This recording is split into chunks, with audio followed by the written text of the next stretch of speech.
Tinchlik yo'lida hamjihatlik va o'zaro kelishib yashash juda muhim bo'lganidek, sportda xuddi shuning aksi. Sog'lom raqobat hamda murosasizlik bo'lmasa, hech kimni qiziqtira olmaysiz. Assalomu alaykum. Soccer klub o'z ishini davom ettiradi. Qachon tribunalarda odam bo'lsa, znash futbol joyida. Odam yo'qmi, futbol yo'q.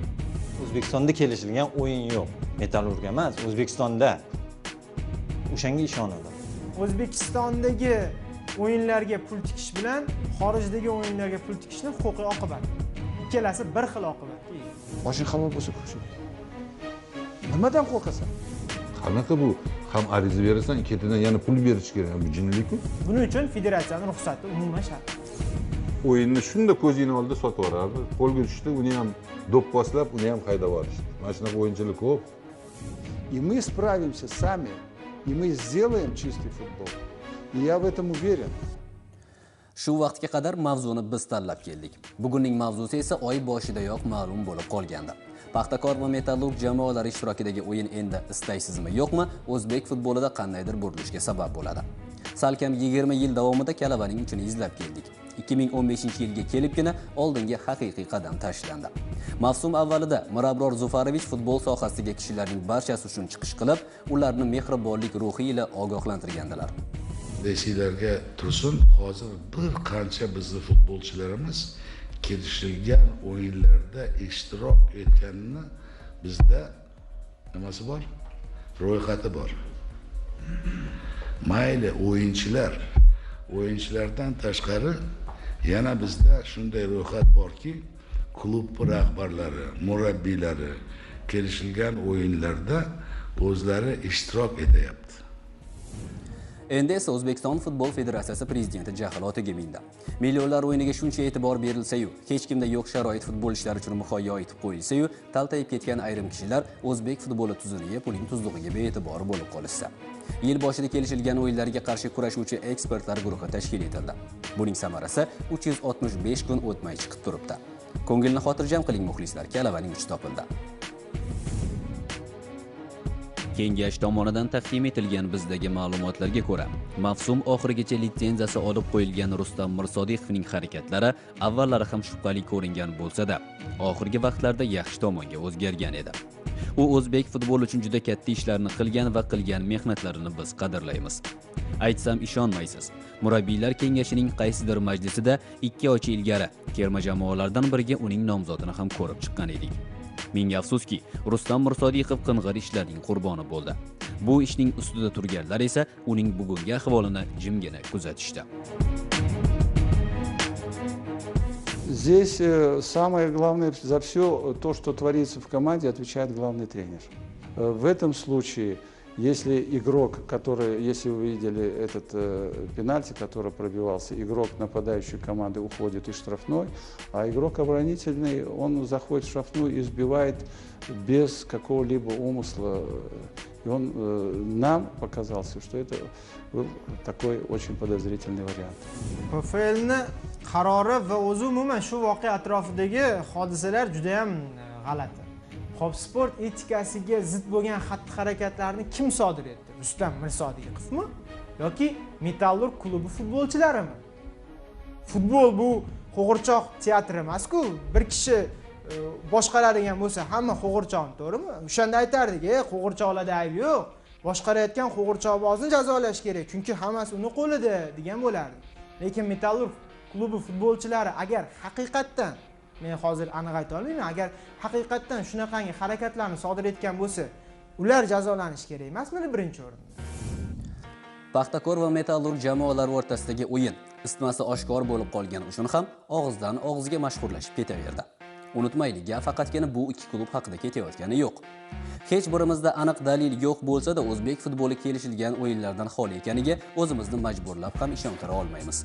Yil boshida 16 ta murabbiy o'zaro kelishmaslikka kelishib olishgandi. Muxlis bundan quvongani rost, jurnalist esa tanganing ikkinchi tomoniga razm soladi. Demak, unga qadar bu murabbiylar o'zaro kelishib yurgan bo'lib chiqishmaydimi?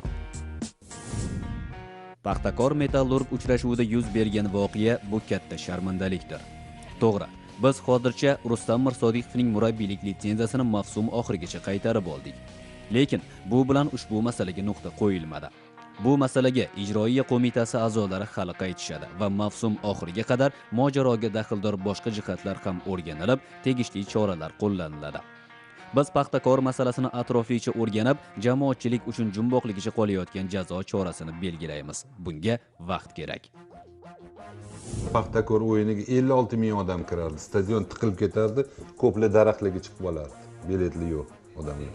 O'zidan chiqishda 60 mingta odam kelardi bitta o'yinga Paxtakor. Hozirgi paytda Paxtakor, Bunyodkor, Lokomotiv o'yiniga men borib turaman, ko'rib turaman.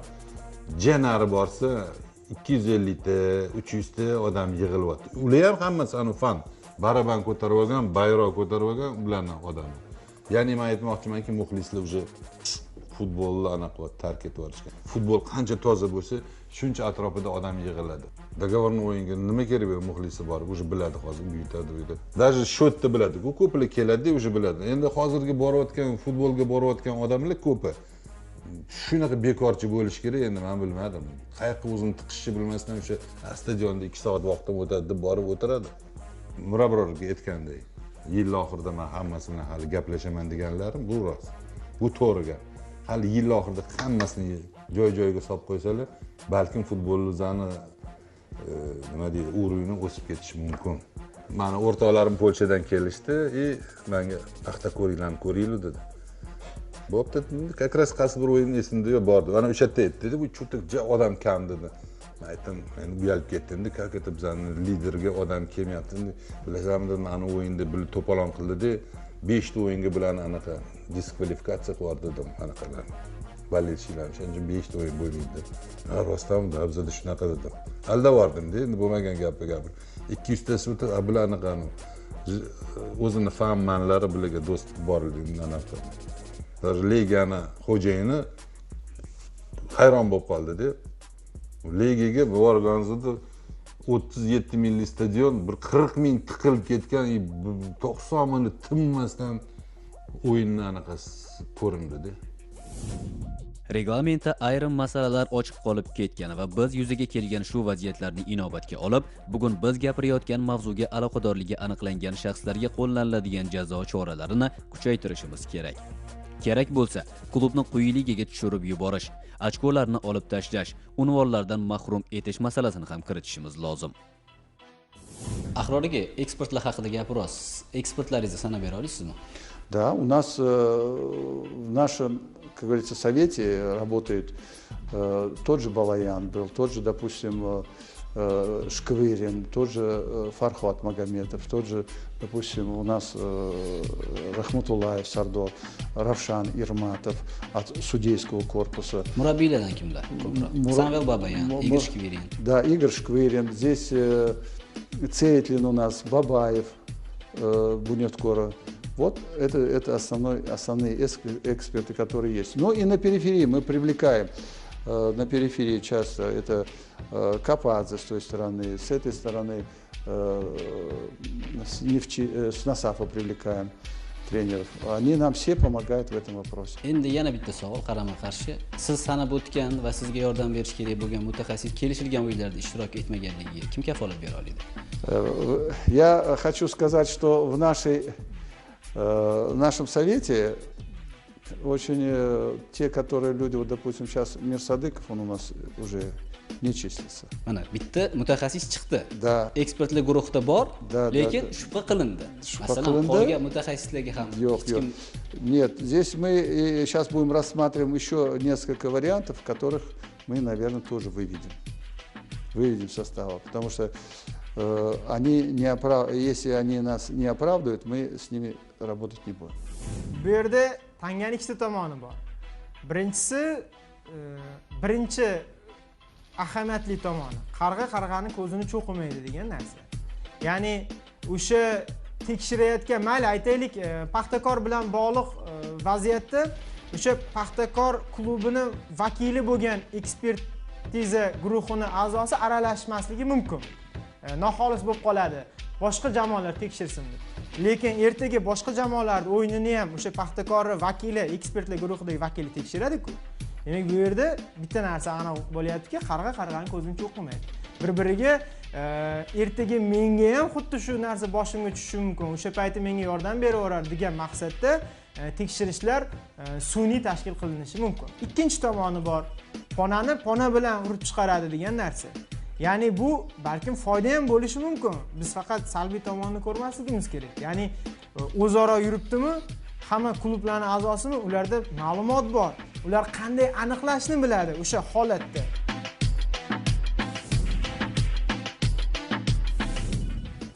Tavakkalchilikka asoslangan o'yinlarda ishtirok etish bizda oqlanmaydi. Ko'plab mamlakatlar qimorga pul tikib, buning orqasidan minglab jinoyatlar sodir etayotgan bir vaqtda bizda bunday nomaqbulchilik allaqachon cheklab qo'yilgan. Shunga qaramay, totalizatorlarda ishtirok etadigan va bukmekerlik kompaniyalarining doimiy mijozlari bo'lgan hamyurtlarimiz uchrab turadi. Bundaylar orasida futbolchi va murabbiylarning ham bor ekani o'ziga xos ogohlantiruvchi qo'ng'iroq bo'lsa ajab emas. Здесь мы проверили эту игру на предмет букмекерской конторы и тотализаторов. Ее там не было. Игра была с самого начала недоговорная. Я уже еще раз повторяюсь. Недоговорная. И здесь мы не можем сказать, что кто-то из обеих команд, в смысле обе команды, если это, как говорится, подтвердится, то действительно они понесут наказание. Но пока никто ничего сказать не может конкретно, что точно. Мы пока ведем расследование, я сейчас не имею права что-либо говорить, пока нет точных данных и оснований у меня. O'zbekiston Respublikasi Jinoyat kodeksida tavakkalchilik o'yinlarida ishtirok etish uchun javobgarlik yo'q. Bu ma'muriy javobgarlik bilan tartibga solinadi. Ma'muriy javobgarlik to'g'risidagi kodeksning 191-moddasida demak, qimor va tavakkalchilikka asoslangan o'yinlarda ishtirok etishga javobgarlik belgilangan.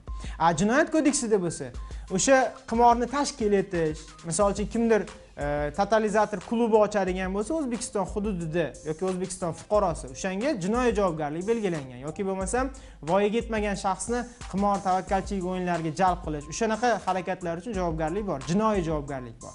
Shunchaki ishtirok etish uchun bunaqangi javobgarlik belgilanmagan, nazarda tutilmaydi. Bu faqat ma'muriy javobgarlik to'g'risidagi kodeks bilan tartibga solinadi. Jazosi qanaqa? Jazosi demak, jarima jazosi qo'llaniladi ularga nisbatan va eng asosiysi tikilgan pulni barchasi va undan topilgan yutuqni barchasi davlat foydasiga musodara qilinadi. Men даже пример keltirib berishim mumkin. 3-4 yil oldin bizni o'yda hammani yutyapti biz. Borishga ilojimiz yo'q edi, qurilish qilyotdi. To'da ba'zi quryapti, bora olmadi. Bir 10 ta o'yin hammasini to'g'ri 1, to'g'ri 1, to'g'ri 2 yutqizdi. Oxirgi 2 ta o'yinda kelib qoldi-da. Aka deydi, bitta o'rtog'im bor dedi. Totalizator o'ynab yuradi dedi. В смысле, как o'ynaydi? U o'zi ishqivoz, bo'ladi bir xil odamlar, katta komandalarga qo'yib yuradigan. Aytayotdiki, ikkita totalizatorda постоянно bizani komanda chiqyapti-da, hamma yerda stavkalari katta bo'lyapti. Chunki biz bu yerda hammani yutyapti biz. U yoqqa borganda eng oxirgi komandaga ham yutqizyapti. Lekin shotlar totalizatorni 5-4 bu totalizatorni shot. Lekin kirib ana qildi. O'sha kuni o'shadi. Xalbayev degan bitta totalizatorchi bor edi. Qo'lga tushdi. Shu bolani chaqirdim, 3-4 marta bizga yordam berdi. Mana shunaqa iplos trenerlar ham juda ko'p. O'zbekistondagi o'yinlarga pul tikish bilan xorijdagi o'yinlarga pul tikishning huquqiy oqibati ikkalasi bir xil oqibatga ega. Ya'ni siz Barselona va Real o'rtasidagi o'yinga pul tiksangiz ham, siz Paxtakor va Bunyodkor o'rtasidagi o'yinga pul tiksangiz ham, siz qonunni buzgan hisoblanasiz. O'zbekiston Respublikasi fuqarosi bo'lsangiz, siz deganda o'shani nazarda tutmoqdaman. Endi bu yerda qanday, demak ikkalasi ham bir xil bo'lsa, unda O'zbekistonda o'yinlariga pul tikish qanday tartibga solinadi? Bu yerda yana bitta ajoyib jihati borki, O'zbekistondagi o'yinlarga pul tikish haqiqatan siz aytgandek natijaga bevosita ta'sir qilishga, harakat qilishga olib kelishi mumkin. Masalan, katta miqdorda pul tikkan va bemalol aralasha oladi. Hozirgi ikkita birinchi ligani aytaylik, jamoasi o'ynamoqda, katta miqdorda pul tikilgan, natijasiga bemalol aralasha oladi. Hech kim hech narsani yo'qotib qo'ymaydi. Mana shunga yutqizib bera qol degan bilan bir narsasi kamayib qolmaydi. Mana shunaqangi vaziyatlar bo'ladigan bo'lsa, Jinoyat kodeksining boshqa moddalari demak yuzaga chiqib keladi. Bu yerda ishtirokchilik degan narsa bor. ya'ni bir guruh shaxslar tomonidan bu narsa atayin tashkillashtirilgan hisoblanadi. Ну, здесь Федерация футбола и наш совет во главе с Усманом Мирополом Зафаровичем разработал политику абсолютной нетерпимости к любой форме манипуляции и противозаконного вмешательства или воздействия на результаты матча. Здесь очень большие штрафные санкции они имеют. И здесь будут отвечать все будут отвечать, так как они в это разработали мы еще декларацию о защите целостности футбола, в котором очень много пунктов предписано, что футболисты и все, кто подписывает эту декларацию, они не имеют права играть в букмекерских конторах, тотализаторах и во всех азартных играх.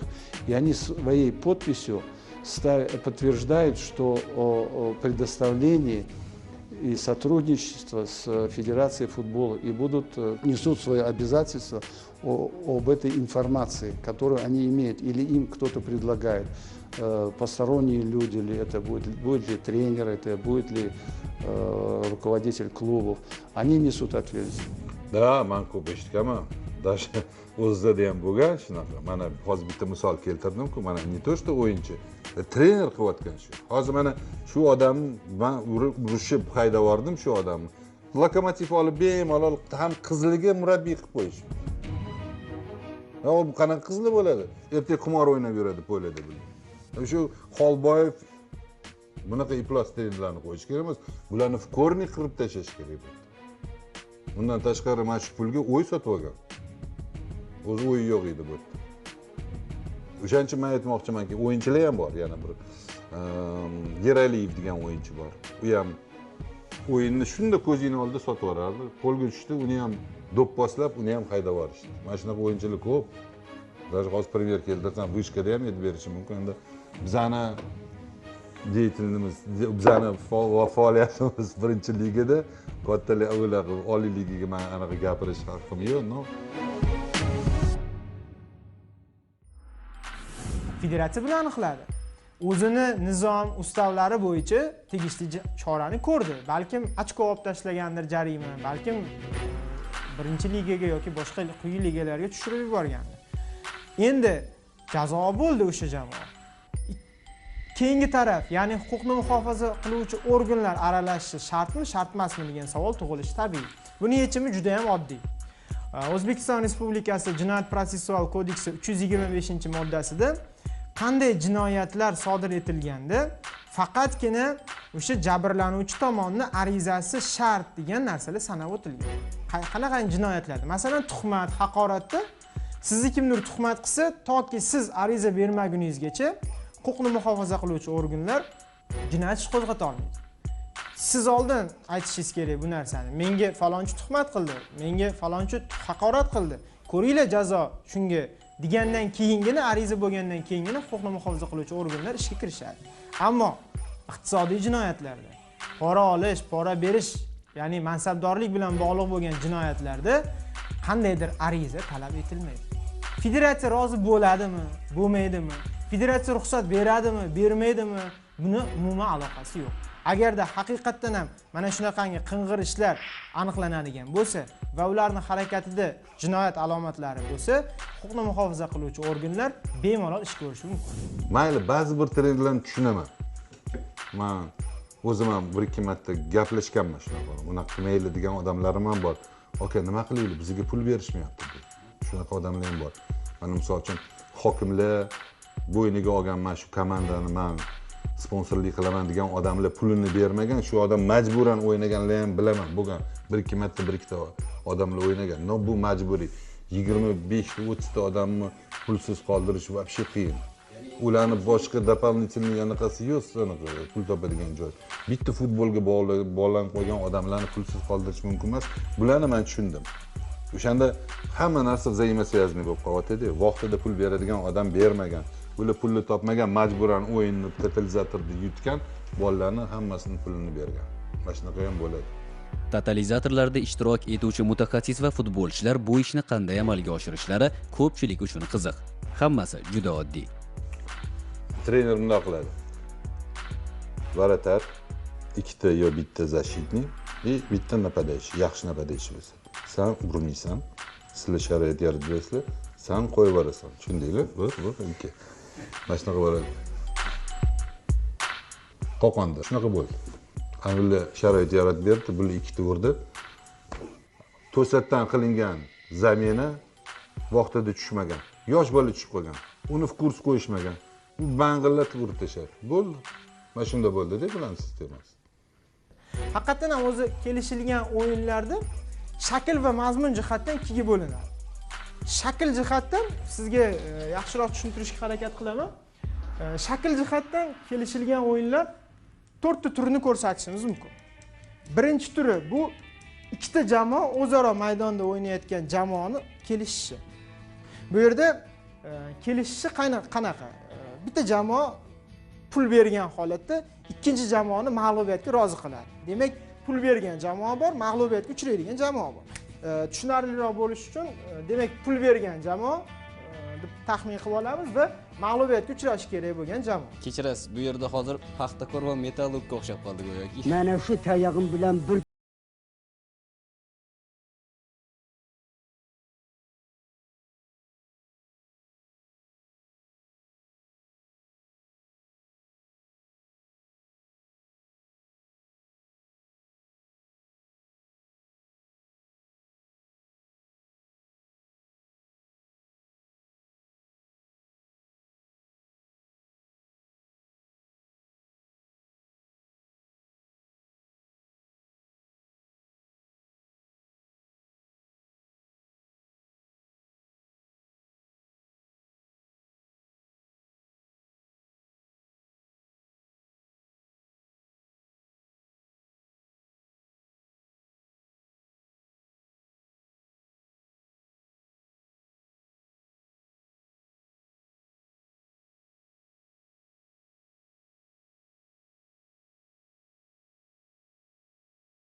hisob oldindan bilinadi.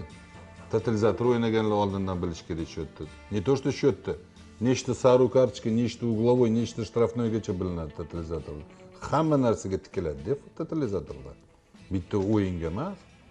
O'yinga misol uchun bitta qo'yasan, lekin желтый kartochka, nechta kartochka, qaysi daqiqada, qaysi paytda gol urilishgacha ma'lum bo'ladi. Hamma narsa kitobdek bo'lishi kerak. O'shancha totalizator o'ynayotganda stadionda kompyuterlar bilan o'tirishadi. Notebook qo'yib oladi, 5-6 ta и ушел. Telefonda trener gaplashib turadi. Ur, qo'yib yubor, mana shunaqa bo'ladi-da. Mana biza o'ynayotgan paytda o'shalarni bizga qo'yardi. Mana shu atrofda kamida bir 8 ta odam notebook bilan o'tiradi. O'ntasi anaqa magazinning oldida besetkalar bor, o'sha yoqqa o'tirib olardi, tepada и ушел, ketdi. Lekin buni bilib olganimizdan keyin ana Farhod bilib berdi hammasini. Aka deydi, bizani kimdir totalizator o'ynaydi. Qara, bizani главный trener totalizatorchi ekan. Lekin biz chora ko'rib tashladik. Kelishilgan o'yinni Italiya demak A seriyasida shunaqangi bir turi ham uchratilgan va bu barcha rivojlangan mamlakatlarda mana shunaqangi turi ham bor. Hatto balkim bizda ham bo'lishi mumkin. Eng qizig'i 3-turi bor. Ya'ni ko'rib turganingizdek, maxsus belgi faqat ikkita jamoaga qaratilgan. 1 2 3. Bunda nima? Birinchi va ikkinchi jamoa o'zaro o'ynayotganda, birinchi jamoaning ashaddiy raqibi bo'lgan 3-jamoa pul taklif qiladi. Kimga? Ikkinchi jamoaga. Agar mabodo birinchi jamoani, ya'ni o'sha peshqadam jamoalardan birini mag'lubiyatga uchratib bera olsang, senga buncha mukofot puli beraman. Lekin bu jinoyat emas. Ammo bu jinoyat emas. O'sha Italiyadagi maxsus korrupsiya ishlari ko'rilgan paytda ham futbol bilan bog'liq mana shunaqangi holatlar ham juda ko'p uchralgan, lekin ularga jazo berisha olmaydi. Zabar 50, 60, 70 ming yutsa bo'ladi. Dollarda. U yerda dollar qo'yib, so'm qo'yilmaydi-ku. Bizda totalizator yo'q. Malayziya, Qozog'iston, Rossiya, Polsha, Singapur. Bu yerda hammada bor Aziyada. Hammada. Ularda qimor o'yinchoq. Bizda qimor yo'q. Qimorga statsiya bor bizda. Hammasi bor. Uni stavkalari har xil-da hammaniki. guruhlar katta bo'ladi. Yana keyin ligaga qarabdi, misol uchun birinchi ligaga 100-200 dollar qo'ysa bo'ladi. Bu yerda 10-12 minggacha yutadigan. Bu yoqda birinchi ligada вообще qancha tiksang shuncha yutaverasan. Qanaqasini qo'yib qo'yadi-ku stavkasini. 9-10 bo'lsa 10 dollar qo'ysang 150 dollar ko'tarasan. 10 ming dollar qo'ygin 60-70 ko'tarasan. Shunaqa. Va 4-turi yakkalik, faqat bitta jamoa o'ziga kerakli natijani o'zini qo'lida bo'lgan o'yinda bemalol qo'lga kiritadi. Bu ko'proq guruh bosqichlarida bo'lishi mumkin. Masalan, bir guruhda birinchi o'rinni egallagan jamoa ikkinchi guruhdagi 2 bilan, ikkinchi o'rinni egallagan jamoa boshqa guruhdagi birinchi o'rin bilan o'ynaydi. Shunaqangi vaziyatlar bo'lib qoladiki, raqib tanlash. Ya'ni qarama-qarshi guruhdagi birinchi o'rindagi jamoa kuchsizroq, ikkinchi o'rindagi jamoa kuchliroq bo'lishi mumkin. Bunaqangi vaziyatda oxirgi turlarda atayin mag'lubiyatga uchrab beradi. Birinchi o'rinni olib qolmaslik uchun, raqib tanlash uchun o'zi bemalol o'yinni boshqara oladi. Bunaqasi ketmaydi. Odatdagiday o'ynaylik. Janob, sizni so'rashyapti. Eshdimi? Sendan qo'rqmayman. Butur.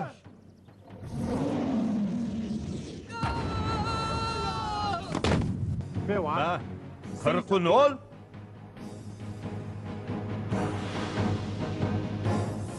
Если в футболе специалисты разбираются, ведь тогда никто не будет отказываться от того, что, допустим, он должен был делать так, а сделал иначе. Это для специалистов здесь вопрос ясен однозначно. Поэтому пока необходимости, я думаю, что нет. И мы с этим сами справимся. Мы знаем своих футболистов, многих, мы знаем наших тренеров, мы знаем наших судей. И от тех, которые себя, как говорится, запятнали, мы от них будем избавляться. Italiyada 40 42 orasida kuchli o'yinchilarni ham juda katta srokligi ozodlikdan mahrum qilib yuborishdi. Yana bir ikkita davlatlarda, Shvetsiyada ham shunaqa bo'lgan, Fransiyada ham bo'lgan shunaqa narsalar. No, bizda bunga hali yetib bormadi. Bizda misol uchun na kodeksda, na boshqa protsessual dokumentlarda bu narsalar anaqa nima deydi, отражение topilmagan-da. Buni belgilamagan hech qayerda. Kim nima, buni qonun ishlab chiqish kerak. Butun dunyoda bor buni. Bizda futbolda ishlaymiz. Men aytmoqchiman, mana reglamentni olib qaraylik. 9 ta 7 ta statya chiqarsa bo'ladi bizning reglamentimizdan o'zidan. Kim yozgan uni? Protestmi, жалобами yozsang ketidan pul to'lash kerak. Qonun belgilab qo'ygan. Ariza, murojaat tekin bo'lishi kerak. 15-20 kunda ko'rilib chiqish kerak. Qanaqa bu? Ham ariza berasan, ketidan yana pul berish kerak. Bu jinlik-ku. Bo'yoqchilarda ibora bor. Bir tomchi qora rang oqning sifatini buzadi. Qoraga qancha oq qo'shma, qoraligicha qolaveradi. Italiya A seriyasidagi kelishilgan o'yinlar bilan bog'liq eng katta mojaroga ham oq-qoralar sabab bo'lishdi.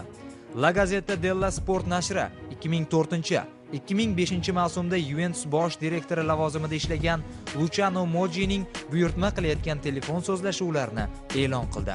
Natijada Keksa Signora bilan birga Milan, Fiorentina, Lazio, Regina klublari, bir qator futbol mutasaddilari va futbolchilar javob berishlariga to'g'ri keldi. Futbol korrupsiyasiga qarshi kurashuvchi Neapol politsiyasi La Gazzetta dello Sport e'lon qilgan stenogramma materiallari bo'yicha tekshiruv ishlarini olib bordi. 2006-yilning 4-iyul kuni ushbu ish yuzasidan dastlabki qarorlar e'lon qilindi. Juventusdan 2005 va 2006-yilga Scudettolar olib qo'yildi. 2006-yil g'olib sifatida Chempionlar Ligasida qatnashish huquqi ham bekor qilindi. Shuningdek, turinliklar 3 ta uy uchrashuvini muxlislarsiz stadionda o'tkazadigan bo'ldi va eng asosiysi quyi ligaga quvg'in qilindi. Milanga qo'llangan jazo biroz yengil bo'ldi. Rossonerilarning 2005-2006-yilgi mavsumda to'plagan ochkolaridan 30 tasi olib qo'yildi. Bu esa klubning B seriyaga tushib ketishini anglatardi. Apellyatsiyada yutib chiqqan Milan esa A seriyada qolishni uddaladi. Fiorentina Chempionlar Ligasidan chetlatilib, mavsum davomida to'plagan ochkolardan 15 tasi olib qo'yildi va ikkita uy uchrashuvini muxlislarsiz o'tkazishiga to'g'ri keldi. Lazio UEFA Kubogidan chetlatildi va 3 ta uy uchrashuvini muxlislarsiz o'tkazdi. Kelishilgan o'yinlarda ishtirok etgan faqat Regina atiga 68 ming yevro jarima bilan qutulib qoldi. Sudning 2011-yil 15-iyundagi qaroriga ko'ra, Luciano Moggi ham futbol bilan umrbodga xayrlashdi. 5 yil 4 oy davom etgan ushbu yirik mojaro natijalariga ko'ra, qaysidir ma'noda aybdor o'z jazosini oldi. Ammo Italiyada kelishilgan o'yinlar va futbol korrupsiyasi to'la barham topgani yo'q. Darhaqiqat, Italiyada Berlusconilar, Cosa Nostralar yuqori mavqega ega bo'lar ekan, tozalanishlar juda qiyin kechadi. O'zingiz maydonga tushib futbol o'ynab ko'ring. Siz faqat tanqid qilishdan boshqasiga yaramaysiz qabilidagi fikrlarga duch kelib qolamiz. Dehqon to'pni eblab tepa olmagani uchun ham qo'liga ketmon oldi. Ular kabi qahramonlarimiz bozorni to'ldirib qo'yishdi. Askar futbolchidek to'p tepa olmagani uchun balki xizmatga otlangandi. Bugun u kabilar shukurki, tinchlikni ta'minlab turibdi. Va umuman oddiy soha vakillari futbolchilar kabi pul topishmaydi. Kechirasiz-u, Yevropa yoki Amerika futbolini ko'rayotgan muxlis Oliy liganing chalajon o'yinlarini hazm qila olmaydi. Futbol muxlislar uchun o'ynaladi degan jumlani 16 ta mutaxassisning hammasi yod oldi. Isbot tilda emas, amalda bo'lganda qadrli. Bilamiz, Paxtakor xalq jamoasi. Lekin mavsum yakunlari bo'yicha Paxtakor chempion bo'ladimi? Kumush yoki bronza medallarni oladimi? Qanday o'rinni olishidan qat'iy nazar, bo'lib o'tgan voqealardan keyin jamoa a'zolari bu medallarni qanday taqib yurisharkin? Va biz Paxtakorni mana shu tomonlari uchun yoshlarimizga o'rnak qilib ko'rsatishimiz kerakmidi? Shumi xalq jamoasi? Ahrol Inoyatov o'zbek tilida bergan intervyularidan qoniqmagani uchun ham o'zi yaxshiroq biladigan ruschada gapirdi. Ropporasi 10 kun muqaddam til bayramini nishonladik, rost. Unutmaylikki, Inoyatov o'zbek tilida ham bemalol muloqot qila oladi. Fikrni aniq ravshan qilib tushuntirish esa umuman boshqa masala. Shukrki, federatsiya prezidenti boshchiligida bir necha fidoi kishilar sportimiz rivoji yo'lida tinim bilmay kurashishmoqda. Ularning sa'y-harakati sababli bugun futbolga unga aloqador bo'lmagan kishilar aralashayotgani yo'q. Buning esa o'z vaqtida qadriga yetish lozim. Я сказал, но меня неправильно поняли. В плане того, что вот пусть журналисты занимаются сами этой проблемой. Когда я выступал на футбольном обозрении в прошлом году, меня неправильно поняли. Мы будем заниматься, это наша проблема, это наша боль, за которую мы отвечаем. И я никогда не буду сваливать со своей, как говорится, головы на чужую голову. И я за это несу ответственность перед руководством, перед федерацией, перед республикой. И здесь, в этом случае, мы сами будем. Но к этому, то, что вы сказали, нужны основания. У нас были в прошлом году, я сейчас просто не могу вам эти цифры дать и футболистов дать, потому что по прошлому году то, что мы имеем, несколько футболистов мы имеем, несколько команд мы имеем, которые, возможно, и занимались, возможно, я говорю, нет опять оснований, то, что мы подозревали их. Но, еще раз повторяю, мы не можем сказать, что это были договорные игры. Но они были сомнительного характера. Lekin shubha paydo bo'lganda ham buni ularga bildirish kerakdir balki, shubhasiz ekanligini. Я вам хочу сказать, что со всеми теми людьми, которые тренерами, будем говорить, с судьями, с инспекторами, которые ездили на эти матчи, они у нас все у меня проходили, как говорится, писали объяснительную, и они у нас все на учете. И если это где-то еще появится 2 раза, то это уже будет для них конец. Кстати, в регламенте наших соревнований этого года, если один из футболистов или из руководителей появится в букмекерской конторе или в тотализаторах участвовал, даже если списки придут к нам, то они будут пожизненно отстранены от футбола. Bize aytmoqchi bo'lgan gaplar birovni komandasini o'ldirib o'tib ketish bu ish emasda. Sen mana shu maydonda dokazat qilib ber, o'ynab ko'rsatqin.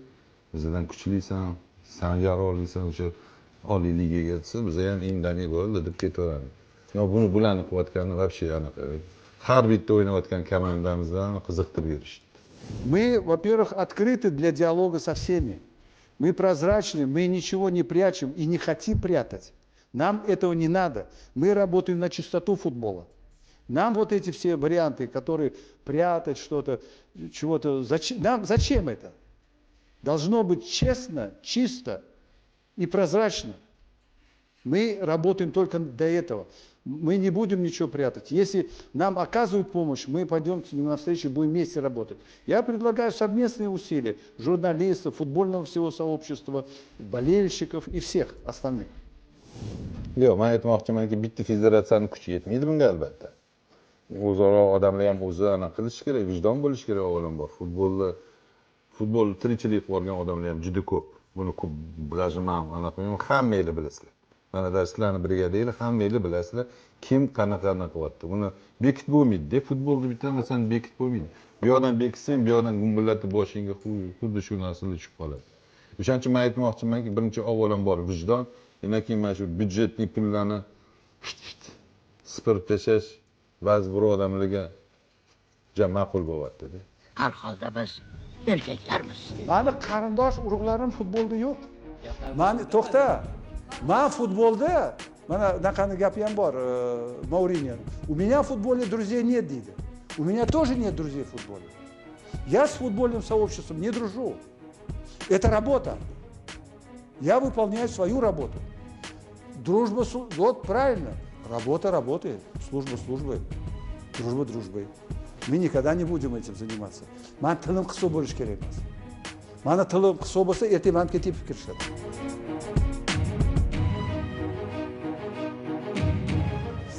Bitta narsa qolib ketdi, uzr. O'tgan yilgi bitta faktim bor edi.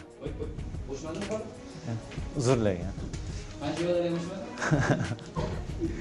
O'tgan yili o'sha jurnalistlar kelishgan o'yinlar haqida gap boshlagandan keyin mavsum tugadi. Men bitta narsani hisoblab chiqdim. Gazetaga ham berganman, internet saytlarga ham berganman. Biz aldamaymiz, raqamlar ham deb. Kelishilgan o'yin odatda 3-3 bo'ladi deyshadi. Bu yerda bir xil hisob, bu yerda bir xil hisob, yo durang, boshqa. O'tgan yili hamma komandanikini hisoblab chiqdim. Metallurgga 12 ta chiqdi. Metallurg 12 ta chiqdi. Bir xil hisobli o'yinlar. Men uni dogovorni o'yin demayman, no hisob chiqdi. Yo'q, eng ko'p Olmaliqda chiqqan, 16 ta chiqqan. Metallurg 12 ta chiqdi. Undan keyinlar etap-etap chiqqan. Bir xil hisob. U yerda 3 ga bo'lganmanda bir xil hisobdagi g'alaba, mag'lubiyat, bir xil to'plar nisbati bo'ladi, bir xil 2-0, 4-2 duranglar. Shu 3 etapga bo'lganman. Eng ko'pi Olmaliqda 16 ta chiqdi. Keyin Metallurgda chiqdi 12 ta. Yo 12 ta, 14 ta chiqdi. O'shani hisoblab chiqdim. Fakt bu. O'tgan yil hisobini. Bu fakt. Yog'ini hamma o'zini xulosasini qolaversin. Endi bu narsa nima deydi? Hammada rivojlangan, hammada bor. Hammada, Vishkada, birinchi ligada, bitta yana bechara ikkinchi ligada yo'q. Ularning o'zining puli yo'q-da, o'shaning uchun o'zi tramvayda keladi o'yinga, ularning anaqa, ulardan sпрос yo'q. Hammada bor. Hammada bor. Endi mana bir xil o'yinlar bo'ladi, teng komandalar o'ynaydi. O'yin anaqa bo'ladi. O'shanda shu paytda bu yoq ham mana men o'zimdan shu premiya qilib beraman, faqat o'yinni o'ldirmagin degan gaplar bo'ladi. Bu hamma yoqda bor. Hamma yoqda. Bitta ham komanda shu o'tmaydi. Mayli, bunga hamma rozi. Mana shu arzmagan jabuna katta pul berilmaydi, qanaqadir miqdorda beriladi pul. Shu pulni olib o'ldirmaslik uchun hamma rozi-da. Bo'lmasam undan 10 barobar kattaga tushib ketasan-da. Xalqaro qoidalarga amal qilamiz. Men hakamlik qilaman. Savollar bormi? Savollar yo'q. Yangi jamoasini g'alaba sari yo'naltirayotgan Oltin oyoq bizga hakamlik qilayotgandan xursandmiz. Har yili shu narsaning ichida yurib odam ko'p narsalarni tushunib oladi. Mana shu aytgan narsangni berish rozi bo'ladi любой odam. O'rtaga pul aralashdimi, demak buni tarkibida jinoiy xatti-harakat yotadi. Bu balkim agarda u mansabdor shaxs orqali kelishgan bo'lsa, pora bo'lishi mumkin, yoki pora olish, pora berish, yoki biron mas'ul mansabdor shaxs bo'lmagan shaxslar orqali pul bilan kelishadigan bo'lsa, unda xizmatchini pora evaziga demak og'dirish degan jinoyatimiz ham bor. Aynan o'shanga tushishi mumkin. Yana bir marta aytaman. Qachon tribunalarda odam bo'lsa, значит futbol joyida. Odam yo'qmi, futbol yo'q. Endi Paxtakor nega jazolanmadi degan savollarga javob berib o'tsam. Yil yakunlariga ko'ra, Paxtakor shunday jazolanadiki, futbol ishqibozlarini qing'ir o'yinlar bilan aldash u yoqda tursin, bu haqda xayoliga ham keltirganlar tavba qiladi. Birodarlarga butun sportimizni sudrab ketyapti. Charchab ketadilar-ku. O'zi ham qilib tashlagan ishlarni hamma mana boy aytgan mehmonlar вообще qanaqa zo'r odam ekan deydi. Hamma futbolni anaqa respublikadagi futbol qanaqadir 5-6 yillik qari gullatib bor dedi. Mayli, tushunaman. Murabbiy akaning qilmagan ishlari o'zi qolmagan. Nimalar qilmagan? Bunaqa narsalarga anaqa qilmaylar-ku. Buni PFL raisi qilish kerak. O'sha Magomedov, Farhod qilish kerak. Odamlarni yig'ish kerak. Yo'q, mana shunda bo'lish kerak. Bundan bo'lish kerak deb u taklif berish kerak. Biz hammamiz uni podдержать qilib anaqa qilamiz. Umuman kim deb o'ylayapti o'zini bu Paxtakor rahbarlari? Metallurg bilan mojaro sovib ulgurmay, bosh murabbiy Nomon Hasanovning Farg'onada Neftchiga qarshi o'yinda o'zini qanday tutganligini nima bilan izohlash mumkin? Футбол – это игра, это не спектакль. Его нельзя разыграть по нотам, как думают некоторые специалисты. Футбол не обманешь и зрителя. Я думаю, что надо будет всем нам сплотиться и показать честный, содержательный, бескомпромиссный футбол, который понравится зрителям. И уже 24 года нашей независимости пора переходить на новые рельсы и показывать и привлекать зрителей на наши стадионы. Bir narsani esinglarga olib qo'yinglar. Bu narsani men Xudo xohlasa shu buyuk 2-3 katta murabbiydan, 2-3 klub prezidentlarini umuman futboldan butun umrga men chetlataman. Shu esinglarda juda yaxshi ham bo'lsin.